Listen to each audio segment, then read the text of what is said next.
Nuevamente, buenos días. Me permito presentar la Conferencia Magistral de Diagnóstico y Manejo Actual de los Trastornos Motores del Esófago, que va a brindar el doctor Prakash Wali. Posterior de esta conferencia magistral, seguimos con el módulo 2, como está en nuestro programa. Dr. Wali, please.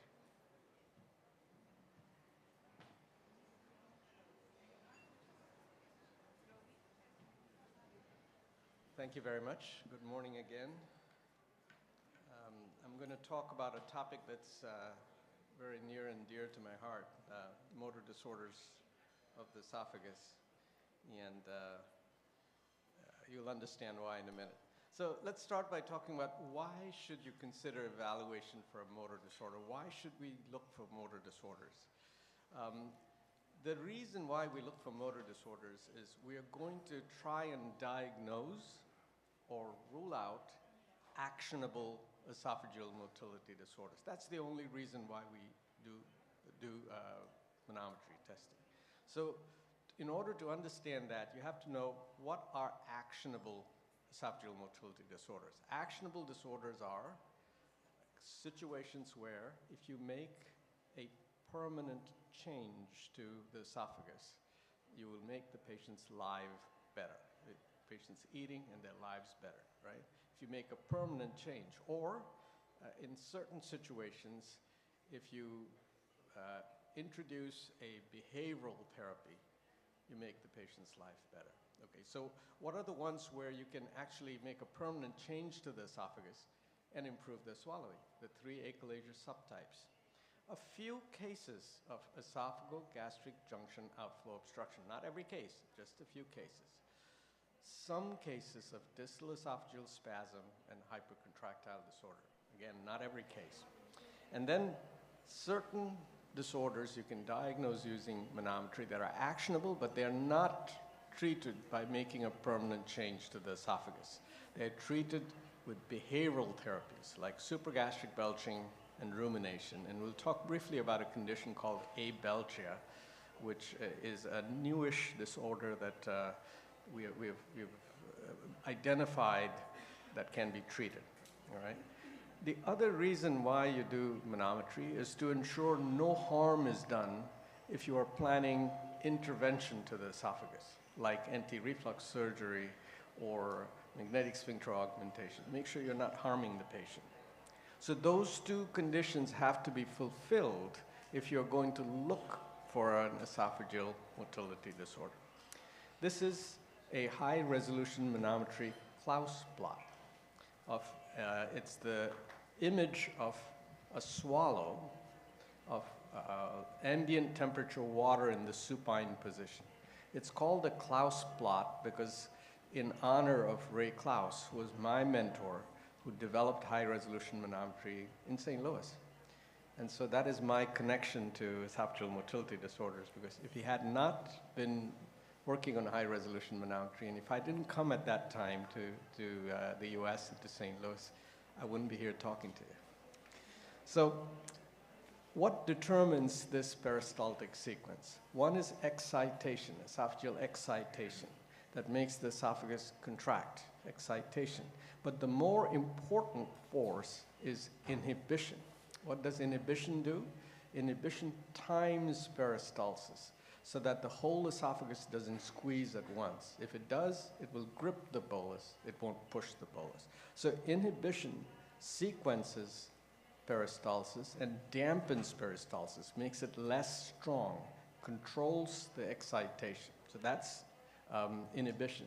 And inhibition is the more important force in esophageal physiology.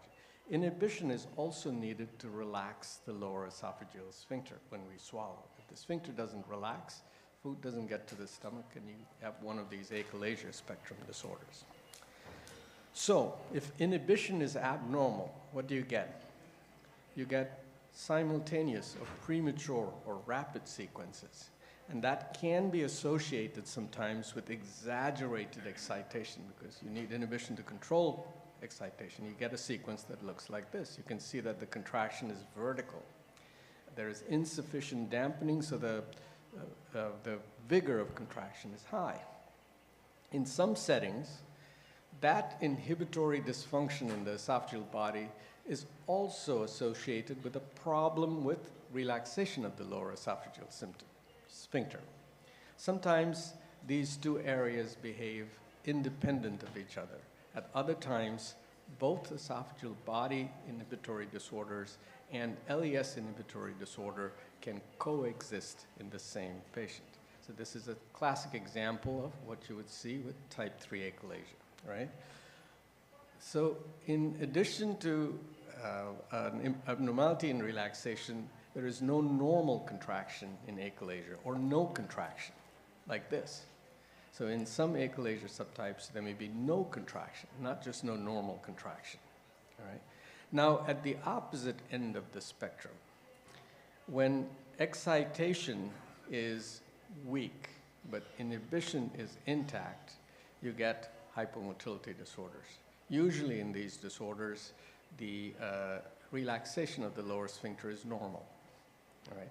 And these disorders, for the most part, are not actionable. These are not actionable motor disorders. You cannot treat them by making a permanent change to the esophagus. It's important to recognize that the metrics we use, like IRP, are not perfect. They're not perfect. And you can have obstructive physiology in any motor disorder that the IRP doesn't detect.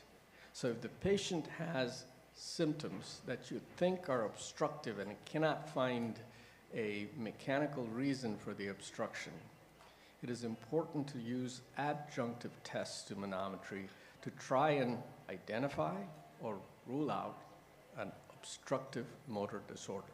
At the other end of the spectrum, you have disorders that have poor contractility with normal LES relaxation, where there may be potential for reflux. So even though the motor disorder is not actionable, the consequence, reflux, may be actionable. So it's important to think about all these concepts. It's also important to remember symptoms in non-achalasia motor disorders. We know in achalasia is dysphagia, right? Dysphagia, inability to get food to the stomach. In non-achalasia motor disorders, MDQ severity, which is severity of dysphagia, is much lower in the hypomotility disorders compared to outflow obstruction and hypercontractile disorders. The opposite with reflux. The opposite with reflux, right? So hyper and distal esophageal spasm are hypermotility disorders. Ineffective motility and absent contractility are hypomotility disorders.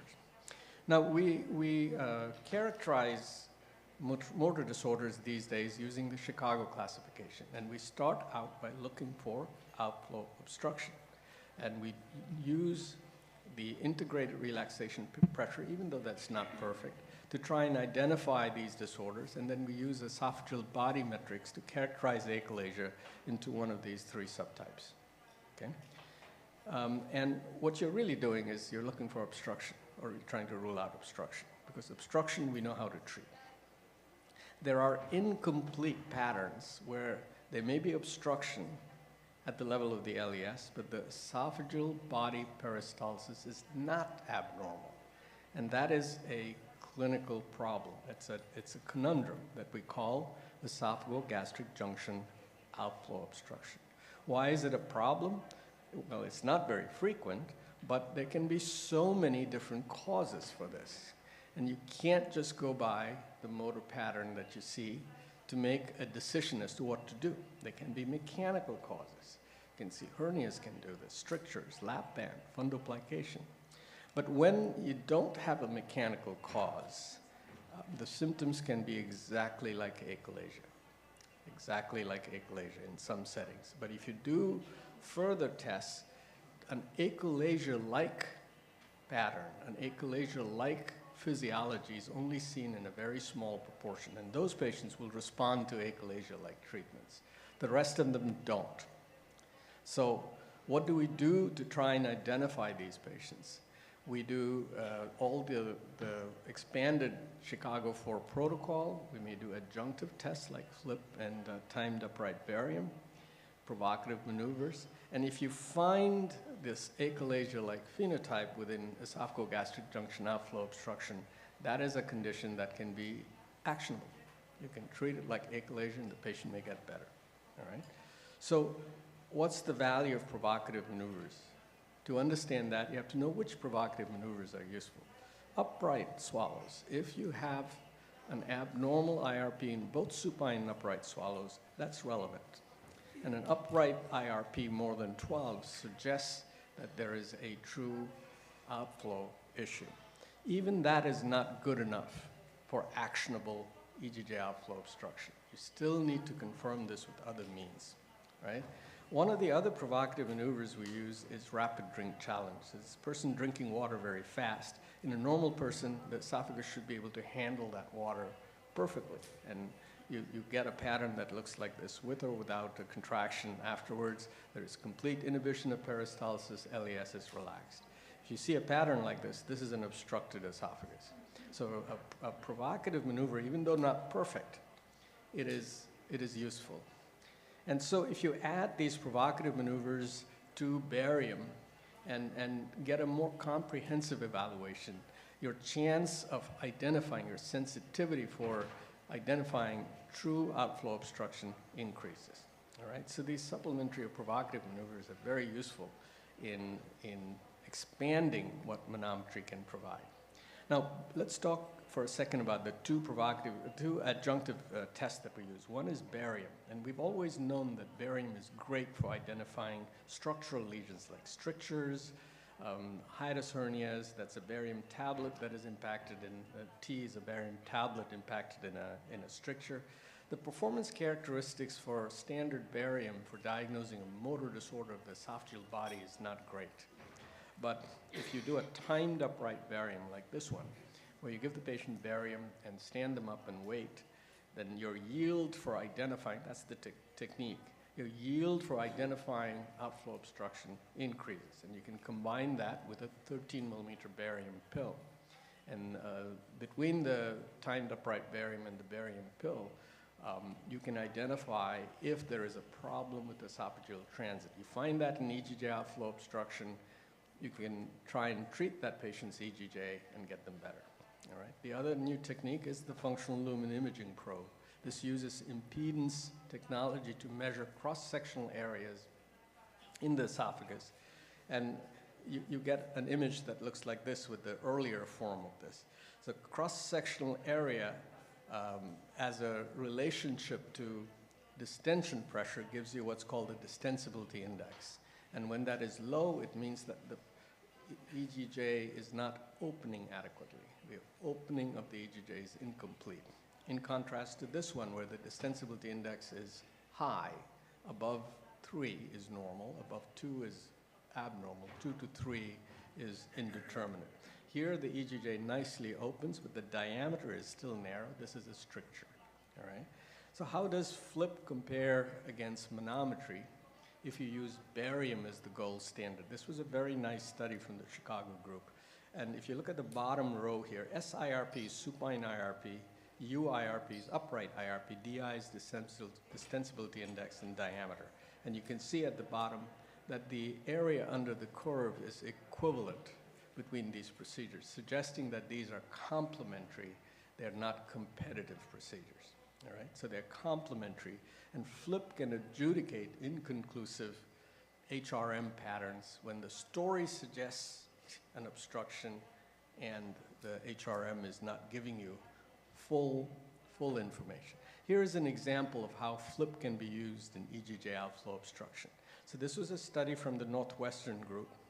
They found no obstruction on FLIP in a proportion. They found obstruction on FLIP in another proportion, and the inconclusive we're not going to talk about. You need more information. The people with obstruction on FLIP had a higher likelihood of an abnormal timed barium esophagram of TBE and a higher likelihood of abnormal rapid drink challenge, right?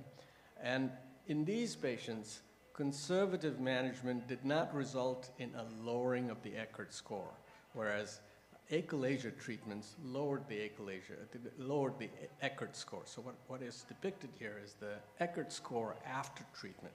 So conservative did not work when FLIP, RDC, and time barium esophagram were abnormal. In contrast, on the other side, RDC and time barium esophagram are not perfect, but they are more likely to be normal when FLIP was normal. And in these patients, conservative management actually worked. So what does this mean? These provocative tests, time barium esophagram and FLIP findings, they solidify diagnosis of obstruction when this is found. So the Chicago classification looks at alternate position MRI, alternate position IRP, as well as these provocative maneuvers like rapid drink challenge and multiple rapid swallows, and uses barium esophagram or FLIP to make a conclusive diagnosis of EGJ outflow obstruction only when these adjunctive tests are also positive. So what are you trying to do? You're trying to diagnose obstruction. Why? Because we know how to treat obstruction. If you treat a non-obstructive esophagus as obstruction, you're making that patient worse. So that's why it's important to recognize obstruction. So how do you diagnose EGJ outflow obstruction? IRP, upper limit of normal. You have to have relevant symptoms of dysphagia and chest pain, and you have to have these adjunctive features, provocative maneuvers positive, barium or FLIP positive, and that's how you get to EGJ outflow obstruction. But it's important to remember that if you just have EGJ outflow obstruction as a normal variant or no symptoms, you shouldn't treat those patients. If you just find it just because you're doing a manometry and you didn't think your reasoning for doing manometry or you're doing it for reflux, you should not treat those. If you find reflux, you treat reflux. Only if you find abnormal bolus transit do you do something to the esophagus. And even then, you need to figure out exactly what is happening in the esophagus. What about absent contractility? This is an unusual situation because the IRP is not perfect. And when you see no contractility but a normal IRP, and the patient's having dysphagia and weight loss, it means that you have not ruled out achalasia, even in absent contractility. So it's important to listen to the patient. In 164 patients of absent contractility in 4 years, we found 20 patients with achalasia. We diagnosed these using FLIP or barium. And what were the characteristics that predicted achalasia? Dysphagia. If these patients with absent contractility have dysphagia rather than reflux, be careful. Abnormal provocative maneuvers, again, going back to the same idea of trying to figure out if the patient's esophagus is obstructed. When both were present, the sensitivity was much higher. We've diagnosed achalasia with any threshold. And when achalasia was diagnosed in these absent contractility, people we thought had absent contractility, we had 100% improvement in their Eckert score with treating, doing something actionable to the EGJ. All right? So in absent contractility, the key element is to rule out achalasia if dysphagia is present with whatever means possible, right? It's rare to find absent contractility as a normal variant, but once in a while it can be asymptomatic. Those don't need to be treated. But the same philosophy works. Prokinetics do not work. Treat reflux. And if treating reflux doesn't improve their symptoms, obviously you've excluded achalasia now. The next step is to just improve their eating technique, have them eat in the upright position, have them be upright for a while, use carbonated beverages or fluids to push things through. All right, so this is my algorithm for explaining how this actionable management works in the achalasia spectrum disorders. So between manometry, endoscopy, and barium, you've made a diagnosis of one of these achalasia subtypes. There are a few things that modify this. If the patient has symptoms for a short duration, consider pseudoachalasia. That's where cross-sectional imaging or endoscopic ultrasound might be useful. They are on opioids, they may have opiate-induced dysmotility. If they have absent contractility, like we talked about, make sure there is no obstruction if they have dysphagia, because they might have type 1 achalasia. And if they have intact peristalsis, again, you need these adjunctive tests to make sure there is true obstruction or motor EGJ outflow obstruction. These are the standard treatments for achalasia. They work for all classes, but PALM is preferred for type 3 achalasia. because you can eliminate the entire contracting segment. These are other options. If the patient's a bad surgical candidate, you may use Botox, end-stage esophagectomy, or enteral feeding, and the same options apply for motor EGJ outflow obstruction. All right, so when you've moved past EGJ outflow obstruction and achalasia, you've done your barium and flip, now you get into the disorders of esophageal peristalsis with normal emptying. And the true absent contractility falls here: distal esophageal spasm, hypercontractile disorder, ineffective esophageal motility. These are the disorders of peristalsis. And when none of these are met, the Chicago classification calls it no disorder of peristalsis. But even in these patients, remember what I said about the obstructive physiology can exist if the patient has dysphagia. It could just be that you have not diagnosed them. So important to still consider barium and flip. If true obstruction exists, treatment can help. We know how to treat obstruction. But also remember that if these patients get a fundoplication, they'll get horribly worse. So that's another reason to evaluate these. So hypercontractile disorders and distal esophageal spasm. Distal esophageal spasm is a very, very rare condition. Most distal esophageal spasm, true distal esophageal spasm, is probably type 3 achalasia. Probably type 3 achalasia. So important to do those adjunctive tests. Hypercontractile can have an obstructive pattern. So make sure criteria of achalasia are not met and the patient has the right symptoms, dysphagia and or chest pain. But you will see this over and over again. Normal, variant, asymptomatic, no need to treat. They're associated with reflux, you may have to treat. These disorders, these two spastic disorders, may be associated with opiate use. And you can see here that any of these opiates can generate an esophageal pattern that looks like a spastic disorder or type 3 achalasia. And you can't really identify opiate-induced dysmotility from native obstructive motor disorders and flip. It's just that you can confirm if there is outflow obstruction, all right? So both opiate users and non-users had the same pattern, but you can have these obstructive syndromes. So what do you do if you have these spastic disorders, hypercontractile distal esophageal spasm, with clinically relevant dysphagia symptoms and other evidence of obstruction? Well, barium and flip, still very useful. If there is no barium retention, you don't have obstruction, you treat them symptomatically. Treat them symptomatically. There is really nothing to do for those patients other than treat their symptoms. If there is barium retention, you have to figure out, are they on opioids or not on opioids? If they're on opioids, you got to figure out, you have to sort out in your mind what your perspective is going to be for an opiate-induced dysmotility. Can the patient go off opiates? Are you going to take that responsibility, or is it going to be on the primary care doctor's situation? Is the patient never going to come off opiates and they have an obstructed esophagus? Now you have a problem. Now you have to treat an obstruction that is created by a medication. And so it's a philosophical issue. We don't have a good answer for this. If they're not on opiates, make sure there's nothing anatomic. And if there's nothing anatomic, then there is some option of this actionable treatment that I was mentioning, POEM, myotomy, pneumatic dilation, based on confidence. Symptomatic management, usually when there is motor obstruction, is not particularly useful because these medications have side effects, and the only one that really works is botulinum toxin. It's not permanent. All right? So how do you get to this confidence in obstructive diagnosis? From low to high, it's by using more tests and more maneuvers. The more tests and maneuvers that are abnormal, the higher your confidence that there is true obstruction. And if you have high confidence, those are the patients that you'll be willing to say, yes, a POEM might be the right procedure, or myotomy might be the right procedure.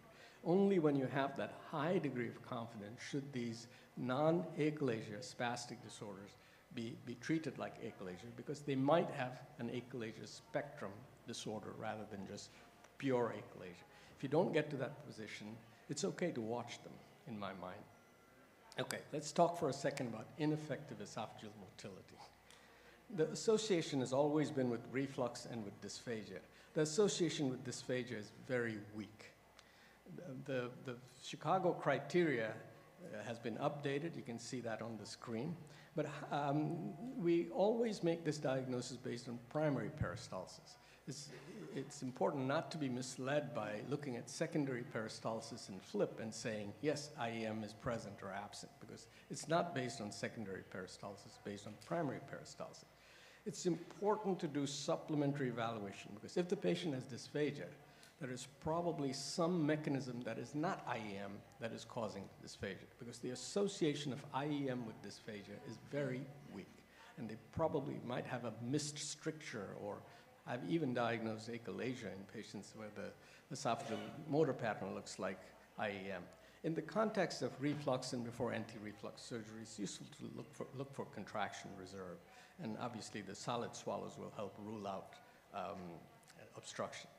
Secondary peristalsis, not very useful. So what's contraction reserve? It's augmentation of the esophageal body smooth muscle when you provoke it using multiple rapid swallows. This is absence of contraction reserve associated with higher reflux burden, associated with higher likelihood of post-fundoplication dysphagia. So to get from manometric pattern to IEM, what you need is the manometry study showing ineffective, true ineffective sequences, and some of these provocative maneuvers are useful to make sure there is no other obstructive issue. Again, prokinetics do not work. Normal variants, no treatment needed. Asymptomatic, no treatment needed. If they have reflux, we treat the reflux, not the IEM. And if they have abnormal bolus transit, we treat with better swallow maneuvers. And these non-achalasia motor findings, this is a 15-year study, they actually improve over time. They don't do too poorly if you have rule-out obstruction, with measures like treating reflux, neuromodulators, diet, lifestyle, stress reduction. I'm going to finish up with behavioral syndromes. This is supragastric belching, where the air is sucked into the esophagus and pushed out in this pH impedance study, but you can identify it on high-resolution manometry. It looks like that. You can see the air coming down, the UES relaxing. We can make this diagnosis on postprandial studies. And sometimes supragastric belching is associated or happens concurrently with rumination, which is bringing up stomach content into the throat. They can coexist, and you can identify it with postprandial monitoring. Here you can see the R wave of rumination. If you add impedance, you can see the content go up, and the patient swallows to push it back down. And these disorders are important because they are treated with behavioral therapy. And finally, abelchia. This is an inability to belch syndrome, also called reverse UES dysfunction. Patient complains of gurgling noises in the chest, inability to belch or burp, chest pain, and bloating. And when you do a manometry, you see the UES not relaxing if you do a carbonated beverage challenge, right? You give them RDC with Coke, and the bubbles come up to the chest. UES doesn't relax. The patient has secondary peristalsis that tries to push the refluxed air and gas down. And Peter Krillis actually demonstrated this many, many years ago. What do you do for this? UES Botox injection. I wouldn't advise gastroenterologists to do it. I won't do it. I won't take that risk. But our ENT colleagues are very good at working in the back of the throat. Sometimes this resets everything and you don't have any issues later on. These are my final thoughts. Know why the motility disorder is being considered. For the person interpreting the study, if done for esophageal symptoms, is it achalasia? That's the question in your mind when you're interpreting the study. If it's done prior to anti-reflux surgery, is there obstruction here that could make the patient worse if you let the surgeon do anti-reflux surgery, or if you are the surgeon, if you perform an obstructive surgery, right? Question for the person ordering the study, how will the study change management? It's not a fun study to do. And so you have to make sure that you fulfill those two conditions that I put out earlier. You're trying to diagnose or rule out an obstructive, actionable motor disorder. And when interpreting, don't fret over small things. It's the big picture that is most important, right? Big picture that's most important. So in summary, achalasia is what we are doing manometry for. You can diagnose it. Even when there's absent contractility, look for achalasia. Reflux is common when the diagnosis is not achalasia. So most of those other patients are treated as reflux or overlap functional disorders. opioid-induced disorder, we still don't have a good treatment for, and it's widely rampant everywhere. Opioids are used. Then any spastic disorder, look for an obstructive component if there is achalasia. And the times where you find spastic disorders that need invasive management is very infrequent. It's important to treat symptoms, especially in conditions like ineffective esophageal motility. But the overall prognosis for these motor disorders is really good if you follow a pathway that leads the patient to less anxiety and better eating. Thank you very much.